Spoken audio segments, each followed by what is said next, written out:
जय हिंद। इस वीडियो में आप लोगों को बताते हैं कि द्विघात समीकरण का जो है मूल निकालने का 3 विधि होता है।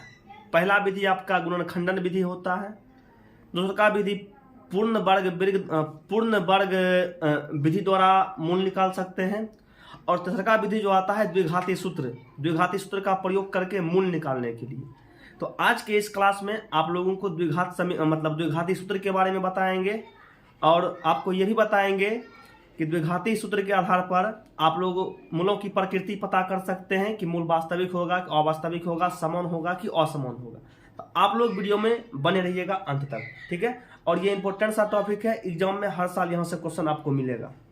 ठीक है, द्विघाती सूत्र सबसे पहले आप लोग ये समझिए, जो द्विघात समीकरण होता है, द्विघात समीकरण का जो व्यापक रूप होता है, द्विघात समीकरण का व्यापक रूप होता है ax² प्लस में bx और प्लस में c बराबर 0। ये द्विघात समीकरण का व्यापक रूप हुआ। कहने का मतलब द्विघात समीकरण में x² में जो लगा रहेगा उसको a कहेंगे, x में जो लगा रहेगा उसको b कहेंगे, और जो अकेला बच जाएगा उसको क्या कहेंगे, c कहेंगे। यहाँ से निकालेंगे, देखिए यहाँ से निकालेंगे d का मान, यहाँ से निकालेंगे d का मान। d जो होता है, d फॉर होता है डिस्क्रिमिनेंट, इसी को कहते हैं विवेचक, इसी को कहते हैं विविक्त कर। d फॉर डिस्क्रिमिनेंट, इसी को विवेचक कहते हैं, इसी को विविक्त कर कहते हैं। तो d बराबर निकालने के लिए क्या करेंगे, b² माइनस में 4ac।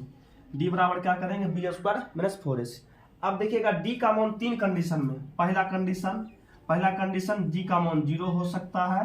दूसरा का कंडीशन कि d का मान जो है 0 से बड़ा हो सकता है। तीसरा का कंडीशन क्या हो सकता है, d का मान जो है 0 से छोटा हो सकता है। अब देखिएगा तीनों कंडीशन के लिए क्या क्या नियम है। यदि d बराबर 0 रहेगा तो दोनों मूल वास्तविक होगा और समान होगा। दोनों मूल वास्तविक होगा दोनों मूल क्या होगा, वास्तविक होगा और समान होगा। दोनों मूल क्या होगा, वास्तविक और समान। ठीक है, d का मान निकालेंगे। d का मान यदि 0 निकलता है तो दोनों मूल क्या हो जाएगा, वास्तविक हो जाएगा और समान हो जाएगा। यदि d का मान 0 से बड़ा रहेगा तो मूल वास्तविक होगा लेकिन असमान। लेकिन क्या रहेगा, असमान, यानी कि अलग अलग निकलेगा।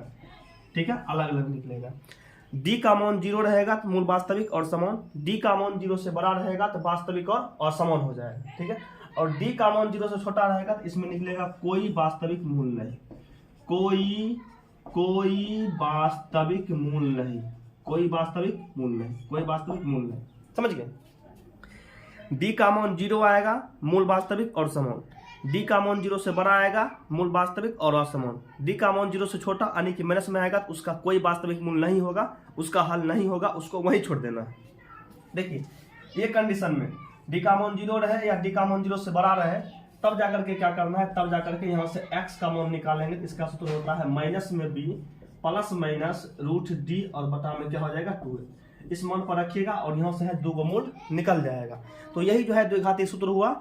आप लोगों से पूछा जाएगा क्वेश्चन कि द्विघात समीकरण का मूल निकालने के लिए, मूल निकालने का 3 विधि, गुणनखंड विधि, पूर्ण वर्ग विधि और द्विघाती सूत्र का प्रयोग करके। आपको जिस विधि से कहेगा उस विधि से निकाल सकते हैं, लेकिन जब कोई विधि नहीं कहेगा तो जो विधि आपको आसान लगेगा निकाल लीजिएगा। तो ये द्विघाती सूत्र आप लोग समझ गए होंगे।